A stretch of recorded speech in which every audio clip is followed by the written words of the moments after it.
UFC 314 takes place this Saturday between Volkanovski and Diego Lopez, and these are my predictions and breakdown for every single fight on the card. Starting off with the main event, we have got Volkanovski finally returning to the octagon to take on Diego Lopez. I cannot wait for this fight. I think Volkanovski is going to just show out here. I think this is going to be an absolute clinical performance from Volkanovski.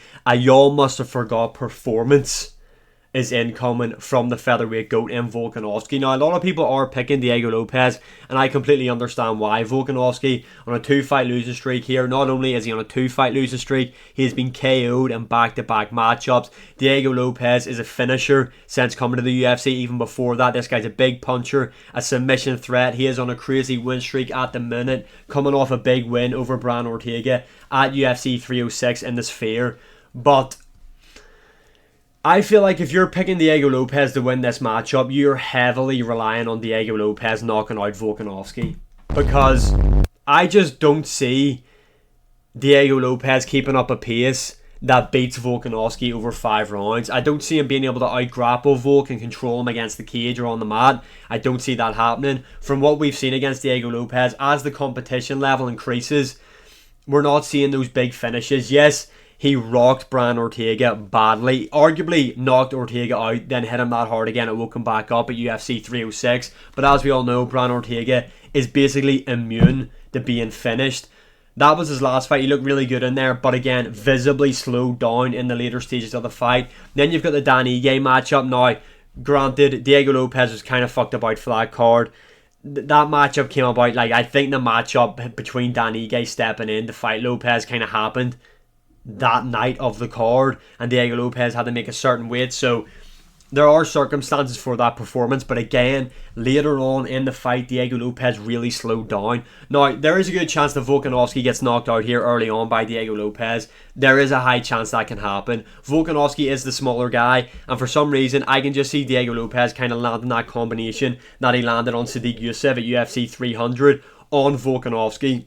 And Diego Lopez is much bigger than Volkanovski in there. I know they're saying that their reach is kind of similar, but Volkanovski's kind of out of the UFC for lying about his reach. In terms of height-wise, Volk's 5'6", Diego Lopez is 5'11", so there is a massive size difference there. However, and a lot of people are really looking into that, but what people must remember is Volkanovski has been in there with taller guys, and those have arguably been his career best performances. Look at his performance again, first time round against Islam Makhachev. Now, that was a loss, obviously, and I do think the right man won that fight in Islam Makhachev. However, a lot of people thought Volkanovski beat Islam first time round.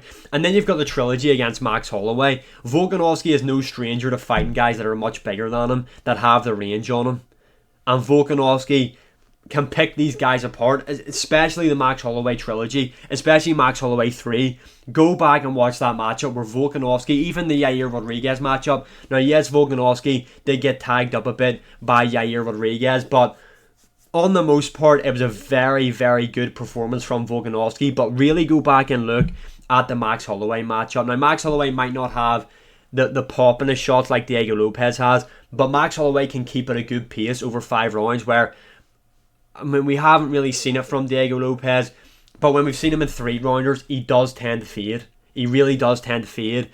And that has to be your main reasoning for picking Diego Lopez, in my opinion. If you're picking Lopez to beat Volk, you're heavily relying that he is going to get Volkanovski out of there early on. But like I said, Volkanovski is no stranger to fighting these guys that are bigger than him and outstriking them and not being pity-patted at range by them or stuck at the end of their jab. For example, a Max Holloway. I'm going to keep going back to that because Diego Lopez and Max Holloway are kind of similar in terms of frame. Obviously, Diego Lopez is the much bigger puncher than what Max Holloway is. But this is how I see this matchup going. I think Volkanovski round 1 will get tagged up by Diego Lopez. I think Diego Lopez will throw the kitchen sink at Volkanovski in there. I think Volkanovski might even chicken dance. You know, like what we've seen Kevin Lee hit with in the Edson Barboza matchup, you know, where his legs just go beneath him. I have a funny feeling that is going to happen to Volk. I think round 2, we're going to see a lot of clinch work from Volkanovski up against the cage. He does have to be careful there, though, because like I said, I can see Diego Lopez, if he does beat Volk, catching him with that Sodiq Yusuff combination with the uppercut, and that is a shot that Volk is going to have to be very careful of, because Lopez does have a very good rear uppercut, and with Volk being the smaller guy, that is an opening for Diego Lopez. But I think round 2 is going to be a pretty slow round. I think there's going to be a lot of fence work in there, grappling wise. Volk and Aussie just looking to control Diego Lopez, maybe a couple knees into the body. We might see Volk get a takedown on Diego Lopez. Lopez threaten for submissions. I think round 1 definitely goes to Lopez. Round 2 is going to be a close one. It's going to be like who done more damage in there. Maybe Diego Lopez, I can see him cutting underneath Volk's eye with like an elbow off his back or something like that. Then I think in round 3, Volkanovski is really going to capitalise on Diego Lopez slowing down with the inside-outside kicks. I think his lead kick to the body is going to be there for Diego Lopez. I also think Volkanovski is going to do a really good job of coming over the top of Diego Lopez in this matchup. I also think Volkanovski is going to do a really good job of body work in there against Lopez. And let's not forget, not only does Diego Lopez slow down visibly, he also has his chin way up in the air. Now, Volkanovski has never been known for being this big puncher, and I don't think he's going to knock Diego Lopez out cold, but do not be surprised if Volkanovski does get the late TKO in the championship rounds, ignore that voice break, over Diego Lopez. I really think Volkanovski is going to get the job done here. I think he is going to have to overcome adversity, but I just think he's better than Diego Lopez. I really do. I think on the feet, he's a much more technical striker than what Diego Lopez is. And not like technical like Steve Erceg technical, where it's like the guy thinks he's sparring every fucking time he's fighting like Corey Sandhagen. No, Volkanovski is in there looking to hurt you. I think he'll do a really good job of dealing with the lead leg of Diego Lopez, mashing up his leg with the outside-inside kicks. The body kick, I think, is going to be there for him. I think he's going to do really well with setting up traps. I think he's going to land a lot of stuff from the southpaw stance in there against Diego Lopez as well. I can just see Volkanovski in the later half of the round, once he's got the cobwebs off, I think he's going to really set up these traps for Diego Lopez. Don't be surprised if it's a late round stoppage, but my prediction right now is a Volkanovski win over Diego Lopez, although don't be surprised if Diego Lopez does fold this guy inside 2 rounds. Bruh. Moving on to the co-main event, we have got Michael Chandler versus Paddy Pimblett. I think this fight here on the card is kind of going under the radar. I kind of forgot this fight is happening, and it is over 5 rounds. This is a big matchup for Paddy Pimblett, a big step up in competition, especially in his UFC career. Michael Chandler, he's been in there with the best in the UFC. Now, has he beat them? No. He's came up short quite a lot, actually. To be honest, his best win was his first ever fight in the UFC against Dan Hooker, who he starts with 1 shot, which is kind of give Michael Chandler this like aura in the UFC, you'd call it, that he just hits you and you're done, which is never really the case. Michael Chandler does have a lot of KOs in terms of his professional MMA career, whether that's in Bellator or Bellator mainly is where he got them all. He's been in the UFC a while, but the only real one that he's done with his hands is Dan Hooker. Obviously, he did knock out Tony Ferguson with the front kick, and that is an opponent that you can compare between both guys, because Michael Chandler did knock out Tony Ferguson, and people might use that. Well, Paddy Pimblett didn't knock him out, and look at how many times Tony had lost when he fought Paddy Pimblett. But Paddy Pimblett was very unlucky not to get Tony Ferguson out of there, and Paddy Pimblett took nowhere near the amount of damage that Michael Chandler did in there against Tony Ferguson, because let's not forget, Tony Ferguson dropped Michael Chandler in that matchup. Now, I want Paddy Pimblett to win this, and when this fight was first announced, I was all on board that Paddy was going to win this, but the closer we get, I've changed my mind. Again, I want Paddy Pimblett to win this so bad, but over 5 rounds, Michael Chandler's just more proven. I actually think Michael Chandler's going to stop Paddy Pimblett. I know Paddy Pimblett's a sorcerer and they don't get knocked out, but when I look at this matchup, obviously Michael Chandler's coming off that loss to Charles Oliveira, predominantly got completely out-grappled in that matchup by Charles Oliveira. Is Paddy Pimblett going to be able to use those trips and sweeps and takedowns that Oliveira was doing on Michael Chandler? I don't think so. I could be wrong, but I don't think so. I just don't think Paddy Pimblett is going to do that. On the feet, though, Paddy Pimblett is a big puncher, and he could get Michael Chandler out of there, although he leaves his chin in the air, and I can just see Michael Chandler stepping in, exploding over the top with a big right hand, catching Pimblett, dropping Pimblett, and we know Michael Chandler is known to cheat. You know what I mean? When Paddy Pimblett hits the mat, Michael Chandler will punch this guy repeatedly into the back of the head, that has to count for something, especially whenever if he drops Paddy Pimblett and Paddy Pimblett's visibly hurt down the mat and Michael Chandler starts going for those back of the head shots and all that shit, because you know the way they don't the referee doesn't stop that if it's in a finishing sequence for some reason. So Michael Chandler will be allowed to get away with that in this matchup. I just don't see Paddy being. I know a lot of people are saying Paddy's going to submit Michael Chandler, and I see some people saying, well, Oliveira couldn't, so how can Paddy Pimblett? Well, Dustin Poirier submitted Michael Chandler. So Paddy Pimblett can definitely submit him. It's just if Paddy submits him, I think it's if Michael Chandler takes Paddy Pimblett down. That's how Paddy submits him off his back. I don't see Paddy taking down Michael Chandler.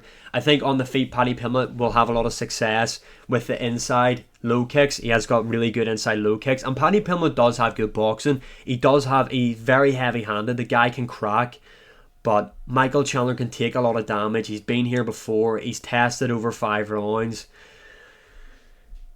I just see a world where Michael Chandler catches Paddy Pimblett as he's fading late stages of the third round. Big right hand over the top. People might complain it's an early stoppage. I don't think he's going to put Paddy out cold.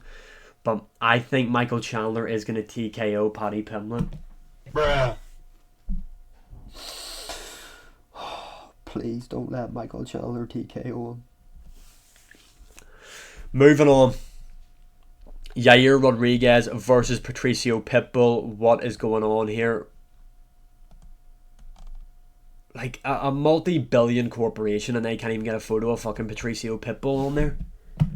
Anyway, let's talk about this matchup. Yair Rodriguez going in there against the debuting Patricio Pitbull, who has a professional MMA record of 36 wins, 7 losses. I know the UFC, for some bizarre reason, have him as 0-0. But Patricio Pitbull is a legend in the game, in the MMA game, sorry. 2-division world champion in Bellator, the Bellator GOAT. He's got wins with the likes of AJ McKee, Michael Chandler, who he stopped. This guy's fluctuated in weight as well, predominantly done his best work in the featherweight division, but did become a lightweight champion. And I know a lot of people are saying, but look at the names he's lost to, and Sergio Pettis is one that comes up quite a lot. I know the MMA Guru is talking about him, and I thought I remembered it correctly, and I did. Sergio Pettis beat Patricio Pitbull at bantamweight. Patricio Pitbull cut all the way down to bantamweight to try and become a 3-division world champion. I don't think he'd won the lightweight title at that point, or maybe he had won the lightweight title, and I can't remember what way it was, but he went down to win the bantamweight title. So it was a big weight cut for Patricio Pitbull, not taking anything away from Sergio Pettis' win over Patricio, but that is something to factor in when you're looking at his losses. Yair Rodriguez obviously coming off that loss to Brian Ortega. I mean, Yair Rodriguez had Brian Ortega in that matchup, but again, like I said, Brian Ortega is immune to being finished, and he got the submission over Yair Rodriguez. Look, I think Patricio Pitbull is going to win this matchup. I don't know if he's the underdog or not. I can't tell with the odds. I'm seeing a lot of people say Yair Rodriguez is going to stop Patricio Pitbull, and I understand that Yair Rodriguez is very fancy striking, but he hasn't KO'd anybody since 2018, and that was that elbow against the Korean Zombie, and his most recent finish is a submission, and that was over Josh Emmett way back in 2023, and I think since then Yair Rodriguez is now on a 2-fight losing streak as well. Patricio Pitbull, he has got, let me see if I remember this correctly, 12 wins by KO, and I think he has 12 wins by submission as well, if I remember correctly. My prediction for this matchup is I think Patricio Pitbull is going to submit Yair Rodriguez in either the second or the third round. Yair Rodriguez will be dangerous early on in the matchup. Patricio Pitbull is a big puncher, but Yair Rodriguez does have a good chin.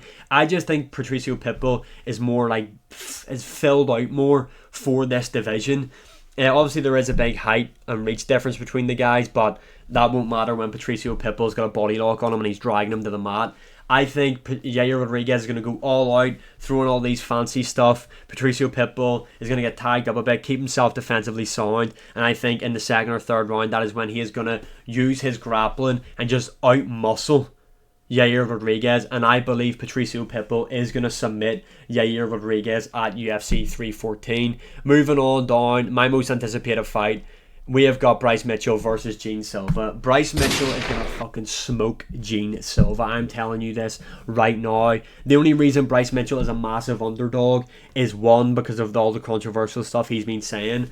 And Gene Silva's got this cult-like following because of the fighting nerds. Bryce Mitchell is going to smoke Gene Silva in there. I think Bryce Mitchell is going to win this 3-0. 3-0 against Gene Silva. Some people who are picking Bryce Mitchell are saying, what about his submission? Yes, Bryce Mitchell is deadly with submissions, but Gene Silva has never been submitted throughout his career.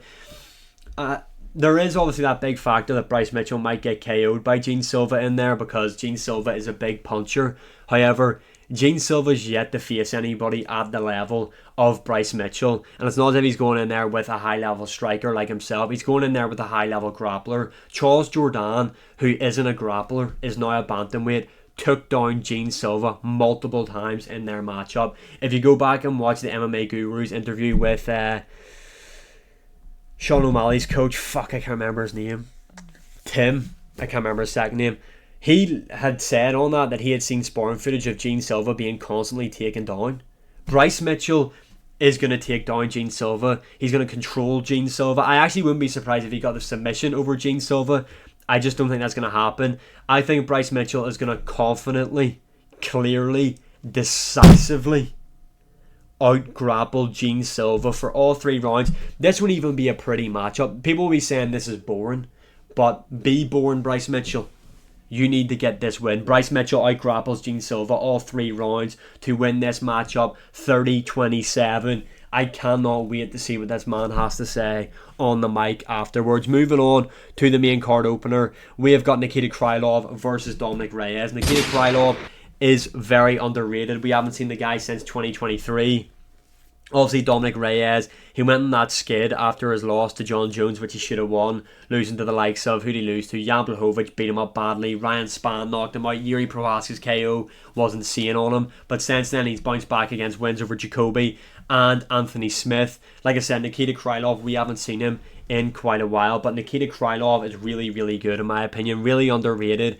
I think Nikita Krylov, he can mix it up really well in there. I think Dominic Reyes, probably momentum is on his side because he's kind of found his rhythm again and he's coming off 2 big wins. Anthony Smith kind of give up in their matchup, if we're being honest. The Jacoby win, I like that for him. It was a big KO win. A lot of adversity for Dominic Reyes going into there. A lot of people thought he was going to get chinned. I think Nikita Krylov is going to struggle to take Dominic Reyes down, but I can see him feeling takedowns and stalling Dominic Reyes against the cage. I don't think Nikita Krylov is going to KO Dominic Reyes, although I think Nikita Krylov is comfortably going to win this matchup 2-1. I think Dominic Reyes takes the first round off Nikita Krylov in their matchup, but I am going with Nikita Krylov to win this by decision. Moving on, Dan Ige versus Sean Woodson. Sean Woodson's, what the fuck is this guy's build? This guy's 6'2" as a featherweight. Great boxing as well. Look, Dan Ige didn't look great in there against Lerone Murphy. He did drop Lerone Murphy.